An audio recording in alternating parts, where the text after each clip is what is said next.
नमस्कार दोस्तों, मेरा नाम है राजेश और स्वागत है आपका फिर मन में। दोस्तों, ये मेरा 7वां वीडियो है how to select good stock for investment series में। अगर आपने अभी तक 6 वीडियोस नहीं देखे हैं तो प्लीज उन्हें जाकर आई बटन पर देख लीजिए, बिकॉज वो वीडियो में हम बात कर रहे हैं कैसे step by step approach develop किया जा सकता है एक अच्छे स्टॉक को सिलेक्ट करने से पहले। तो अगर आपने एक भी वीडियो मिस किया तो आप पूरी चेन ब्रेक कर देंगे और आपको समझ में नहीं आएगा कि हम किस कंटेक्स्ट में इस वीडियो में बात कर रहे हैं। इसलिए जाके फटाफट से उन वीडियो को देखकर आइए। दोस्तों, मैं बात कर रहा हूं डिटेल्ड एनालिसिस की कि कैसे एक स्टॉक का डिटेल्ड एनालिसिस किया जाता है। ऑलरेडी हमने उसमें फाइनेंशियल परफॉर्मेंस देख लिया किसी कंपनी का, मैनेजमेंट का परफॉर्मेंस भी देख लिया कि कैसे मैनेजमेंट का एनालिसिस किया जाता है, और प्रीवियस वीडियो में 6ठे वीडियो हमने बात किया कि कैसे किसी बिजनेस को इवेल्युएट किया जाता है। दोस्तों, आज की इस वीडियो में हम बात करेंगे इंडस्ट्री एनालिसिस की। दोस्तों, आप में से वो लोग जो ऑलरेडी मार्केट में इन्वेस्टेड हैं या फिर इन्वेस्ट करने का प्लान कर रहे हैं, मैं आपको एक बात बता दूं, आप चाहे किसी भी कंपनी में इन्वेस्ट करें, वो कंपनी किसी ना किसी इंडस्ट्री से बिलोंग करती है, किसी ना किसी सेक्टर से बिलोंग करती है। टाटा मोटर्स देख लीजिए, टाटा स्टील देख लीजिए, भारतीय एयरटेल देख लीजिए, आईटीसी देख लीजिए, एचयूएल देख लीजिए या फिर बजाज फाइनेंस देख लीजिए। सभी कंपनियां कहीं ना कहीं किसी इंडस्ट्री से बिलोंग करती हैं और हर इंडस्ट्री के अपने डायनामिक्स है। हर इंडस्ट्री की कुछ अच्छी बातें हैं और कुछ बुरी बातें हैं। कुछ इंडस्ट्री ग्रोथ फेज में होती हैं हमेशा, कुछ इंडस्ट्री कभी कभी होती हैं, और कुछ इंडस्ट्री जब ग्रोथ फेज में नहीं होती तो दूसरी इंडस्ट्रीज ग्रोथ फेज में होती है। ये सारी बातें और भी बहुत कुछ हम इस वीडियो में बहुत डिटेल्ड में बातें करेंगे। दोस्तों, हमारे देश में बहुत सारी ऐसी इंडस्ट्रीज हैं जो हैवीली गवर्नमेंट रेगुलेटेड है।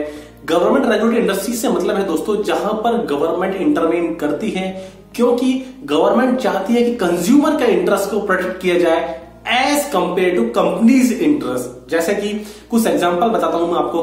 कोल इंडिया एकमात्र इकलौती ऐसी कंपनी है हमारे देश में अंटिल रिसेंटली जो कि कोल सेक्टर में काम करती है। पूरी फुली मोनोपोली है। अगर पूरे देश में हमारे देश की सरकार कोल के प्रोडक्शन को कंट्रोल करती है, कोल के प्राइसेस को कंट्रोल करती है, और जैसे ही गवर्नमेंट के कुछ पॉलिसी में चेंज होगा कोल से रिलेटेड तो डेफिनेटली ये कोल इंडिया को इंपैक्ट करेगा, और as a share holder Coal India के ये आपको इंपैक्ट करने वाला है। दोस्तों, जितने भी गवर्नमेंट रेगुलेटेड एंटिटी होती हैं ये जनरली कैग की नजर में रहती है, कंट्रोलर एंड ऑडिटर जनरल। आपने देखा होगा पास्ट में भी कैग की जब रिपोर्ट आई है नेगेटिव उस इंडस्ट्री के लिए, उस पर्टिकुलर कंपनी के लिए, तो बहुत सिग्निफिकेंट वेल्थ डिस्ट्रॉय किया है शेयर होल्डर का। फॉर एग्जांपल आप देख सकते हैं कोलगेट जो स्कैम हुआ था 2012 में, 2G जो स्पेक्ट्रम घोटाला हुआ था, उसकी वजह से जो भी टेलीकॉम कंपनियां हैं, जो कि कोल माइनिंग कंपनी है कोल इंडिया, उनको बहुत सिग्निफिकेंटली नुकसान हुआ था।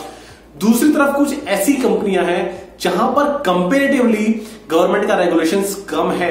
एफएमसीजी कंपनी आप देख सकते हैं, आईटी कंपनी देख सकते हैं, या फिर कंज्यूमर ड्यूरेबल है, इलेक्ट्रिकल आइटम कंपनी। ये सभी कंपनियों में थोड़ा गवर्नमेंट का इंटरवेंशन कम होता है, इसलिए थोड़ा पॉसिबिलिटीज बढ़ जाता है कि वो कंपनियां गवर्नमेंट के शॉक से बची रहें। क्या होता है दोस्तों, जब भी किसी सेक्टर में गवर्नमेंट इंटरवेन करती है तो most of the time companies को फायदा नहीं होता, ओनली उस सेक्टर में कंज्यूमर को फायदा होता है। जब कंपनीज को फायदा नहीं होगा तो कंपनी कुछ पैसा नहीं कमाएगी, जब कंपनी कुछ पैसा नहीं कमाएगी तो कैसे वेल्थ क्रिएट करके हमें देगी। दूसरी तरफ आप देख सकते हैं पेंट्स कंपनी है, आईटी कंपनी है, एफएमसीजी कंपनी है, कंज्यूमर ड्यूरेबल कंपनी, यहां पर कंपेरेटिवली गवर्नमेंट का इंटरवेंशन नहीं होता है, इसलिए ऐसी कंपनियों में वेल्थ भी अच्छा बनता है, फाइनेंशियल परफॉर्मेंस उन कंपनी का अच्छा रहता है, और at the end of the day उसमें पैसा बनाना भी थोड़ा सा कंपेरेटिवली आसान हो जाता है। अगर मैं आपको एग्जांपल दूं कि ऐसी कौन कौन सी इंडस्ट्रीज हैं जो हेवीली गवर्नमेंट रेगुलेटेड है, तो मैं बताना चाहूंगा आपको। टेलीकॉम सेक्टर आप देख सकते हैं, due to spectrum government regulated है। दूसरी तरफ अगर मैं बात करूं तो जितनी भी पावर डिस्कॉम्स है हमारी, जितनी भी पावर डिस्कॉम कंपनीज हैं, टेंजेड को हो गया, या फिर आप देख लीजिए पावर ग्रिड देख लीजिए, ये सभी कंपनियों में गवर्नमेंट का रेगुलेशंस हैं। तीसरी तरफ आप देख सकते हैं कोल इंडिया से बताएं, जो नेचुरल रिसोर्सेज की कंपनी है, बेसिकली ऑयल हो गया, गैस हो गया, कोल हो गया, जैसे एल्यूमिनियम हो गया, ये सभी कंपनियां जो भी कंपनी इस सेक्टर में काम करती हैं उनके लिए भी थोड़ा कठिन समय हो सकता है। दूसरी तरफ इन कॉन्ट्रास्ट अगर मैं देखूं ऐसी कंपनी जहां पे कंपेरेटिव कम गवर्नमेंट रेगुलेशंस हैं, कंपनी कंपेरेटिवली कम गवर्नमेंट इंटरवेंशन होता है, एक फ्री मार्केट है जहां पर कंपनियां फ्रीली ऑपरेट करती है इकोनॉमी में, जैसे कंज्यूमर ड्यूरेबल हो गया, एफएमसीजी हो गया, आईटी कंपनियां, आईटीसी है, एचयूएल है, नेस्ले है, एक बजाज फाइनेंस जैसी कंपनी है, सिम्फनी जैसी कंपनी हो गई। इस तरह की जो कंपनियां दोस्तों ये फ्रीली मार्केट में ऑपरेट करती है और एक बेटर अपॉर्चुनिटी प्रोवाइड करती है एक वेल्थ क्रिएशन के लिए। इंडस्ट्री एनालिसिस में दूसरा महत्वपूर्ण पॉइंट है कि हमें देखना चाहिए कि उस इंडस्ट्री में कितने कॉम्पिटिटर अवेलेबल हैं। हालांकि कुछ ऐसे सेक्टर है जहां पर number of competitor, number of players government regulate करती है, जैसे कि बैंकिंग इंडस्ट्री देख लीजिए, जहां पे आरबीआई बैंकिंग लाइसेंस प्रोवाइड करता है, एनबीएफसी को प्रोवाइड करता है, तो वहां पर number of competitor, number of players limited हो सकते हैं। अदरवाइज कुछ सेक्टर ऐसे हैं जो फ्रीली इकोनॉमी में ऑपरेट करते हैं, वहां पे जैसे जैसे कंपनीज के मार्जिन बढ़ते जाएंगे, बहुत सारे कॉम्पिटिटर आते जाएंगे। जब जब कॉम्पिटिटर बढ़ेंगे तो प्राइस वार शुरू हो जाएगा मार्केट में। जब प्राइस वार शुरू होंगे तो रेट्स नीचे आएंगे, कंपनी की सेल्स डाउन होंगी, कंपनी के प्रॉफिट्स डाउन होंगे, और जब कंपनी के प्रॉफिट्स डाउन होना शुरू हो जाएंगे तो वेल्थ कैसे क्रिएट होगा दोस्तों। इसलिए हमेशा हमें प्रेफर करना चाहिए ऐसी कंपनीज जहां पर नंबर ऑफ कॉम्पिटिटर थोड़े कंपेरेटिवली कम है। लेकिन ऐसा नहीं है कि किसी इंडस्ट्री में अगर कॉम्पिटिटर ज्यादा है तो वो इंडस्ट्री ग्रोथ, तो उस इंडस्ट्री में कंपनी को ग्रोथ नहीं मिलेगा। दोस्तों पास्ट में भी हमने ऐसा देखा है, जब आईटी बूम हुआ था 90s से शुरू हुआ था, फार्मा जब हमने एक्सपोर्ट करना शुरू किया तो बहुत सारी कंपनियां निकल कर आई और बहुत सारी इन कंपनियों ने बहुत सिग्निफिकेंट वेल्थ क्रिएट करके दिया है शेयर होल्डर के लिए। तो दोस्तों इंडस्ट्री स्पेसिफिक में भी हमें कंपनीज को देखना पड़ेगा, ऐसी कौन सी कंपनियां हैं जो उस इंडस्ट्री जो अपॉर्चुनिटी अवेलेबल है ग्रोथ के लिए उसको सीज कर सकते हैं और सिग्निफिकेंटली मार्केट शेयर गेन कर सकते हैं। अगर मैं बात करूं पेंट इंडस्ट्रीज की, तो पेंट इंडस्ट्री में बहुत सारी कंपनीज अवेलेबल हैं, लेकिन कुछ ही कंपनी है जो लीड कर रही है सेगमेंट में, और इतना सिग्निफिकेंट उन्होंने एक मोट क्रिएट कर दिया है अपने चारों तरफ। मोट के बारे में मैंने बात किया था प्रीवियस वीडियो में, जाके देख लीजिए। उस मोट को भेदना बहुत मुश्किल हो जाता है नई एंट्रेंट के लिए। तो दोस्तों हमें ऐसी कंपनीज में प्रेफरेबली इन्वेस्ट करना चाहिए जहां पे कॉम्पिटिटर थोड़े सिग्निफिकेंटली कम है, लेकिन जो वो इंडस्ट्री एक सिग्निफिकेंट ग्रोथ प्रोस्पेक्ट भी प्रोवाइड करनी चाहिए। इंडस्ट्री एनालिसिस में थर्ड सिग्निफिकेंट पॉइंट आता है कि उस इंडस्ट्री का साइज क्या है, जिस इंडस्ट्री में वो कंपनी ऑपरेट करती है। मान लीजिए अगर उस इंडस्ट्री का साइज ही 100 रुपीज है और ऑलरेडी 100 रुपीज का सेल्स वो कंपनी कर चुकी है, नियर अबाउट 100 है, तो उस फर्दर कंपनी में इन्वेस्ट करके कोई फायदा नहीं है, क्योंकि वो कंपनी फर्दर अभी ग्रो नहीं कर पाएगी फ्यूचर में। फॉर एग्जाम्पल आप सभी के पास फोन है, ऑलमोस्ट आपने ऑब्जर्व किया होगा हमारे देश में 125 करोड़ लोग हैं, सभी के पास तकरीबन फोन पहुंच चुके हैं। तो देखेंगे आप फोन इंडस्ट्री में थोड़ा सा कंपेटिटिव ग्रोथ ऑप्शंस कम अवेलेबल है। सभी लोग साबुन से नहाते हैं, तो साबुन वाली कंपनी अभी कंपेटिटिव ग्रोथ ऑप्शन अवेलेबल नहीं है। सभी लोग हेयर ऑयल यूज करते हैं, तो उनके पास भी बहुत ज्यादा ऑप्शंस नहीं बचे हैं। दूसरी तरफ आप ऐसी इंडस्ट्रीज देखिए, अगर मैं आपको डेटा प्रेजेंट करूं तो वो वहां पर पेनिट्रेशन थोड़ा अभी इंडस्ट्री में कम है। हर घर में एसी नहीं है तो एसी में ग्रोथ के चांसेस हैं। हर घर में टू व्हीलर नहीं है तो टू व्हीलर के चांसेस दोस्तों बढ़ जाते हैं। तो दोस्तों ऐसे हमें कंपेयर करना चाहिए कि इंडस्ट्री में फर्दर ग्रोथ के क्या चांसेस हैं, इंडस्ट्री का ओवरऑल साइज क्या है, कि ओवरऑल साइज में अभी हम किस लेवल पर स्टैंड करते हैं और आगे फर्दर मार्केट क्या कहता है। लेकिन दोस्तों ऐसा नहीं है कि कोई इंडस्ट्री अगर मैच्योर हो गई तो क्या उसमें ग्रोथ चांसेस नहीं हो सकते। फॉर एग्जांपल टेलीकॉम सेक्टर की जैसे मैं बात कर रहा था, सभी के पास फोन है, सभी के पास इंटरनेट है, तो ऐसा नहीं है कि इसमें ग्रोथ के चांसेस नहीं है। लोग अभी 2G से 3G और इनफैक्ट 4G और 5G की तरफ मूव हो रहे हैं। तो इस तरह से उस सब इंडस्ट्री में एक फर्दर वैल्यू चेन की तरफ हम बढ़ सकते हैं, 2G से 5G की तरफ, स्टैंडर्ड डेफिनेशन से हाई डेफिनेशन की तरफ। दूसरी तरफ आप देखिए हेयर ऑयल की मैं बात कर रहा था, पहले लोग सरसों के तेल से काम चला लेते, लेकिन अभी सरसों के तेल से काम नहीं चलाते। उन्हें डिफरेंट फ्लेवर के तेल चाहिए, ठंडा ठंडा, कूल, या फिर नॉन स्टिकी हेयर ऑयल चाहिए था। तो उस तरह से फर्दर वैल्यू चेन में आगे ग्रोथ हो सकती है दोस्तों। दूसरी तरफ मैं बात कर रहा था दोस्तों, हमें इंडस्ट्रीज को कंपेयर करना चाहिए बाकी सभी डेवलपिंग देशों के मुकाबले, कि हमारे देश में उस इंडस्ट्री का क्या हाल है और बाकी डेवलपिंग देशों में ये क्या हालत है। जैसे मैं अगर एज ऑन डेट बात करूं तो हमारे देश में हर 16 से 17 लोगों के पास एक गाड़ी है, 4 व्हीलर है, कोई सी भी हो सकती है। दूसरे अगर मैं डेवलपिंग देशों की बातें करूं, ब्राजील वगैरह की, जो कि वहां पर ये फिगर तकरीबन 100 से 125 के बीच में, यानी कि हमारे भारत देश में हर 16 से 17 व्यक्ति के पास एक गाड़ी है, क्योंकि ब्राजील जैसे देशों में ये फिगर है 100 से 125। तो डेफिनेटली एक प्रोस्पेक्ट प्रोवाइड करता है कि ये इंडस्ट्री के पास हेडरूम अभी अवेलेबल है फर्दर ग्रोथ करने के लिए। दोस्तों, इंडस्ट्री एनालिसिस में फोर्थ पॉइंट है कि वो इंडस्ट्री कितना वैल्यू एडिशन करके दे रही है अपने प्रोडक्ट में। दोस्तों, वैल्यू एडिशन से मतलब है कि एक रॉ मटेरियल आया, रॉ मटेरियल में क्या फर्दर ऐसे चेंजेस किए गए कंपनी के द्वारा जिससे कि मार्केट में उसे हायर रेट पर बेचा जा सके। फॉर एग्जांपल, मान लीजिए किसान है जो कॉटन का खेती करता है, कॉटन को लेकर आया, मार्केट में बेच दिया, उसने कोई वैल्यूएशन नहीं किया उसकी तरफ से, एज इट इज प्रोड्यूस किया, एज इट इज सेल कर दिया, उसे उसमें वैल्यूएशन कम है, उसे कम उसकी मेहनत का पैसा मिलेगा। दूसरी तरफ एक ट्रेडर है जो बहुत सारे लोगों से कॉटन इकट्ठा करता है, इकट्ठा कर लिया एक जगह और मार्केट में किसी बड़े ट्रेडर को बेच देता है। उसने भी कोई ज्यादा वैल्यूएशन नहीं किया है, केवल उसने बहुत सारे ट्रेडर से मार्केट में कॉटन इकट्ठा किया और बेचा है। थर्ड स्टेज में हम बात करें, एक ऐसा व्यक्ति है जो कॉटन से केवल कपड़ा बनाता है, कॉटन लेकर आया, कपड़ा बनाया और कपड़ा बना के मार्केट में सेल कर दिया। यहां पर उसने एक कंपेरेटिवली बेटर वैल्यूएशन किया है कि कॉटन को कपड़े में कन्वर्ट किया है और उसे बेटर मार्जिन मिलेंगे, बेटर वैल्यूएशन किया है उसने। अगली फाइनल स्टेज में हम चले तो एक मैन्युफैक्चरर है जो कॉटन लेता है और कॉटन से कपड़ा बनाता है, कपड़े से एक शर्ट बनाता है और शर्ट को फाइनली मार्केट में जाकर बेचता है। तो देखेंगे दोस्तों, इस लास्ट वाले बंदे ने बहुत सिग्निफिकेंट वैल्यू एडिशन किया है उस पर्टिकुलर रॉ मटेरियल में और उसे हायर रेट पर मार्केट में बेचा है। तो दोस्तों, हमें ऐसी कंपनीज को आइडेंटिफाई करना होगा जो सिग्निफिकेंट वैल्यू एडिशन करते हैं अपने रॉ मटेरियल में और उसे अधिक से अधिक रेट पर, क्योंकि उसने वैल्यू एडिशन किया है, उसे मार्केट में बेच सकती है। और दोस्तों, जब कंपनियां ज्यादा रेट पर मार्केट में सेल करेंगी as compare to their purchasing cost of raw material, तो वो ज्यादा सरप्लस जनरेट करेंगी। और जब ज्यादा सरप्लस जनरेट होगा दोस्तों बिजनेस में, तो ultimately at the end of the day इसका बेनिफिट हम जैसे शेयर होल्डर को ही मिलने वाला है। इसलिए try to focus for those company जहां पे एक सिग्निफिकेंट वैल्यू एडिशन हो रहा है।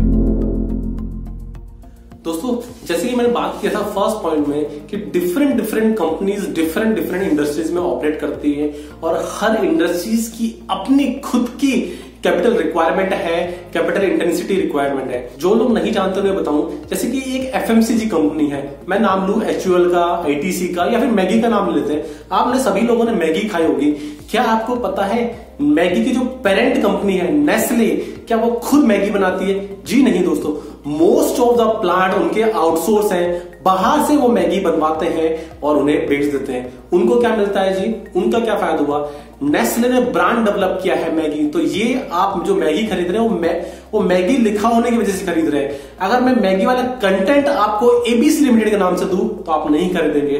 तो दोस्तों, एफएमसीजी कंपनियां हैं जहां पर थोड़ी कम सिग्निफिकेंट कैपिटल इंटेंसिटी की रिक्वायरमेंट होती है, क्योंकि अपना ज्यादा से ज्यादा मैन्युफैक्चरिंग काम आउटसोर्स कर देते हैं मार्केट में और वहां से प्रोसेस करते हैं और अपना केवल ब्रांड उस पर चिपका देते हैं और मार्केट में बेच देते हैं। तो एफएमसीजी कंपनियां फोकस करती हैं अपने ब्रांड बिल्डिंग पर कि बहुत सिग्निफिकेंट उनका ब्रांड वैल्यू बनाई जाए as compare to invest in plant and machinery. दूसरी तरफ ऐसी कंपनीज हैं, फॉर एग्जांपल टाटा स्टील देख लीजिए, स्टील इंडस्ट्री बेसिकली, कि जहां पे एक सिग्निफिकेंट उनको इन्वेस्ट करना पड़ता है प्लांट एंड मशीनरी में, लैंड में, और एक बहुत लंबा चौड़ा उन्हें प्लांट तैयार करना पड़ता है, क्योंकि वो प्रोसेस इस तरह से है कि वो उसे पूरा कंप्लीटली बाहर आउटसोर्स नहीं कर सकते। इसलिए ऐसे बिजनेस में, ऐसे इंडस्ट्रीज में एक कैपिटल की रिक्वायरमेंट, कैपिटल इंटेंसिटी की रिक्वायरमेंट बहुत ज्यादा बढ़ जाती है। और दोस्तों, हमारे जैसे देश जहां पर लोन बहुत महंगे हैं as compare to develop country, तो जब ये कैपिटल इंटेंसिटी बढ़ती है, जैसे ही कैपिटल इंटेंसिटी बढ़ेगी तो बिजनेस को फंड्स की ज्यादा आवश्यकता होगी, और जब ज्यादा फंड्स की आवश्यकता होगी तो सारा तो खुद का पैसा होगा नहीं कैपिटल का, तो बाहर मार्केट से भी लोन लेना पड़ेगा। और जैसे ही मार्केट से लोन लेंगे उसके खुद के नुकसान होते हैं, जो कि मैंने प्रीवियस वीडियोस में डिस्कस किया है कि इंटरेस्ट बर्डन पड़ता है।